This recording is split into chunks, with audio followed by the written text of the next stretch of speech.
Welcome to your weekend focus for May the 19th and the 20th, 2018. My name is Tilly, and this is Tarot with Tilly, and thank you.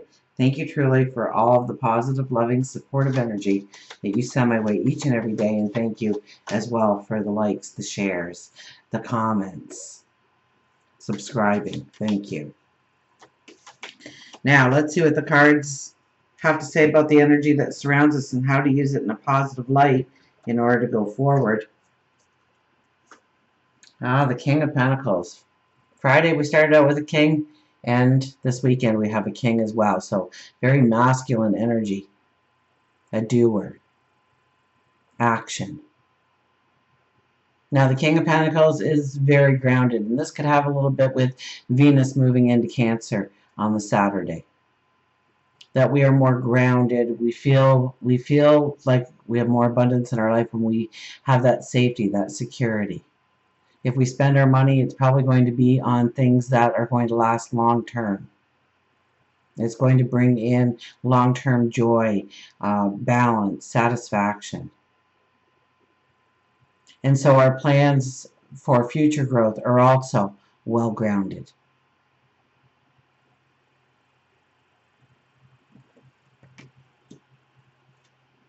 We have the Knight of Cups. Well, true love could find you out of seemingly nowhere when this card shows up. It is following the King of Pentacles, so we have to think about the abundance that we can walk into. Meeting a soulmate, making a new best friend, dreaming of the potential of your tomorrow. Knights are messengers, so pay attention to the messages that come your way in how to grow, in how to step into your tomorrow, to become the person you want to become, to do the things that you want to do in life, to go after your goals, your dreams, your desires. Pay very close attention to any kind of messages, internally or externally. This could be true love, this could be growing relationships, this could be passion and desire and sensuality within relationships. We have the High Priestess right in the middle. High Priestess. Well, the High Priestess essentially asks you to look within and see the magic that already exists. To bring in the balance, to understand what you can step into, what you can create, what you can design, what you can invent. The magic that you bring to the table, the magic that you bring to the room. And really understand the beauty of who you are. The magic that already lays within. I can't say it any better. That's the words that just keep repeating over and over in my head. So, Page of Cups. So it is a strong spiritual weekend for us because the veil is very thin. Once again, it's a Cups card. So on both sides of the High Priestess, we have the Cups. So it is about, what do you bring to a relationship? The beauty, the magic, the sensuality, the caring, the comfort, the groundedness that the safety, the security, the trust that you bring into the relationships, or what you expect out of relationships, or what is given to you through relationships. This is a time when the student is ready, the teacher will appear, the mentor, or perhaps, depending on your life path, that you become the mentor or the teacher. This is asking us very strongly to look at the positive of what's going right in our life instead of what is going wrong in our life. It's so easy to do that at times, most times. It's very easy to go to the negative. It's a lot harder to push yourself to the positive. This card is asking you to really push yourself into the positive. If we were to turn around and see that wave, we'd probably be astonished and we'd probably go, and we'd fall. We'd lose our balance. So don't look at the negative. Don't look at what could actually overtake you. And sometimes not giving that energy, your presence, your attention, your focus, dissipates it without it ever affecting you. One more? Sure, one more. Six of Wands, success. Now, essentially, the Six of Wands is a parade, and why is the parade happening? Because of you, because of your talents, your abilities, your accomplishments, of what you bring to the table. It's recognition from other people around you, supporting you, wanting you to grow, wanting you to go farther and better and stronger, and they know how capable you are. They know how beautiful you are. They know what a treasure you are. Hopefully with the High Priestess, you know it too this weekend. Now, don't rest on your laurels. It's not a time to kick back. It's not a time to say, well, I got everybody on board now, so I don't have to do as much. This is a time for you to push forward. And it may not even be in the same endeavor, but it allows you the focus to move forward in the path that you want. We'll get an affirmation card.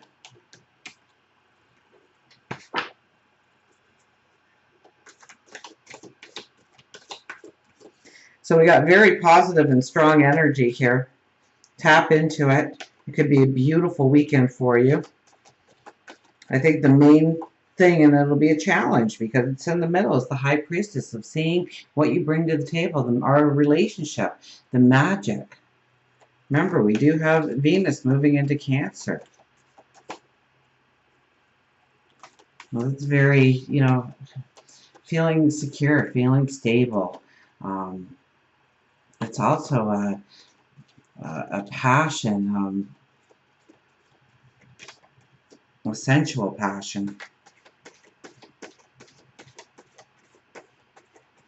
So, you know, date night, spending some time together. Go for a walk in the park. Hold hands. Go with the flow and enjoy the moment and stop worrying about the chaos that might be presented in your life at the same time. You don't want to give it attention if you don't have to this weekend. Five of Air appears.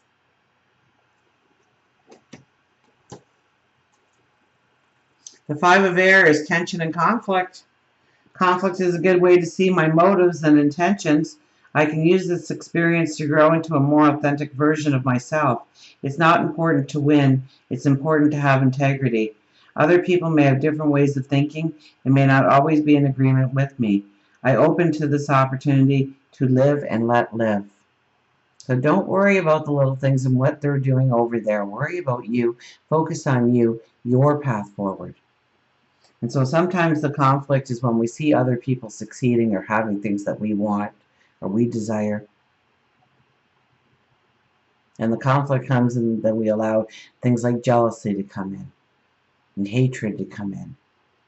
And those are the wrong things that we want to attach to this weekend. So use the experience to grow into a more authentic version of you. Your strengths, your capabilities, something that they couldn't be even if they tried. Another? Sure, we'll do another. Four of Fire. Four of Fire is back.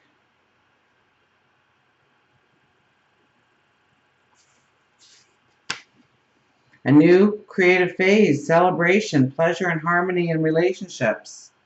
Dancers have partners, singers have musicians, helping them create sweet music, and I find others who are in sync with me and my desires. It's a time for celebrating friendship and all that others bring to my life. A time for relishing in the pleasures of being in good company. Making magic together with others is the focus at this time.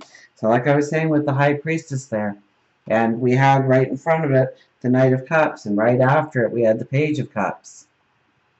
Making magic together with others is the focus at this time. So look at how you can create magic in your relationships, your friendships, your close associations with maybe a neighbor, somebody you work with, a soulmate, a lover, a child, a sibling, a parent. One more? We'll do one more. And we have the King of Earth. We've really been getting slammed with the kings for this weekend, haven't we? The King of Earth comes in to ground us. Enterprising, ability to attract abundant wealth. Conscious manifesting, a reliable leader. I have trust and faith in the invisible and know that it will manifest in the realm of form for the way I need it to. Opportunity can be found anywhere and everywhere because I am competent and committed. I am ready for abundance to manifest now in the world of conditions, in a form that is aligned with my highest good. I manifest all that I desire, consciously aware of the need to stay focused and grounded in the everyday work required.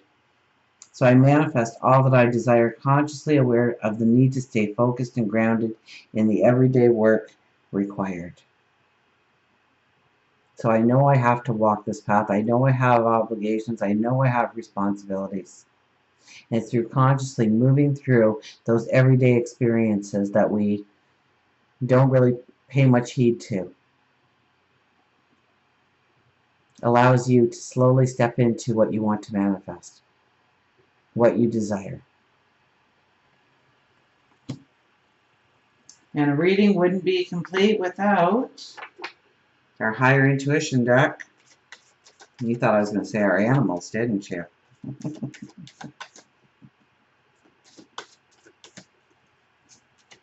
Did I say we or I? Well, it is a we. I'm just the messenger.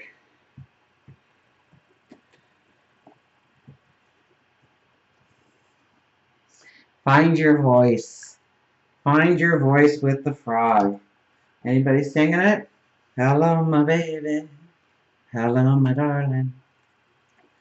Hello, my ragtime gal. Sing. Say no. Express yourself. Sing your song, dance your dance, and tell your tale.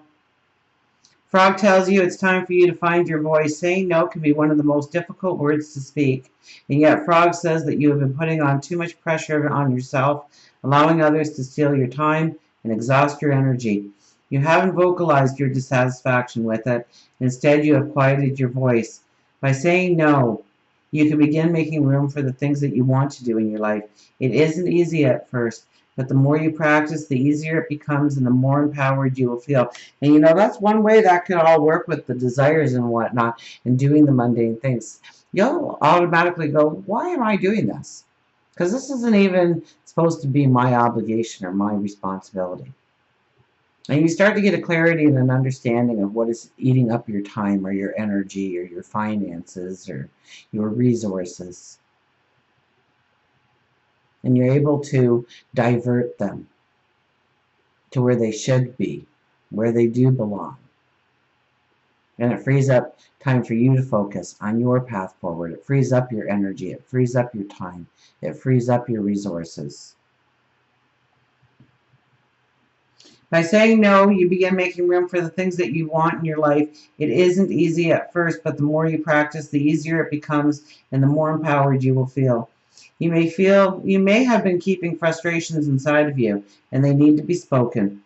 It could be a friend that has hurt you, a spouse who isn't listening to you, or a boss or co-worker who isn't respecting you. It is now time for you to vocalize your feelings. In order to remove the emotion, you might want to begin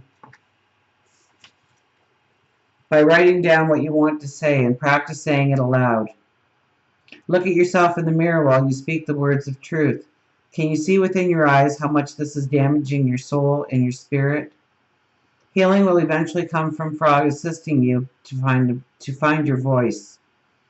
Frog also reminds you to put on some music and sing, and it can be in your home or your car, but sing as loud as you can, fun or sad. It doesn't matter, just express yourself by singing. It could even be angry. Absolutely. If you're feeling an emotion, why are you trying to push it down? Because it will fester back up one day on you. Unless you're pushing joy down. That'll come up too. And you'll get a whole bunch of joy. But a lot of times we feel like it's inappropriate to be angry or sad. And so we push it down. We muffle it. Because society tells us that we shouldn't act out. Maybe through song you can get rid of that rage, get rid of that frustration, get rid of that anger. Release it. Your throat chakra may be blocked. Put your right hand on your throat and envision a blue light circling and swirling, healing the fears that surround you. Maybe you have always wanted to be on stage, a Broadway show, or possibly a stand-up comedy act. Embrace Frog in helping you find your voice within, and it might be shaky right now, but it will turn steady and strong the more you practice your art. There are no restrictions. There are no limitations. Until we meet again, remember, I do love you.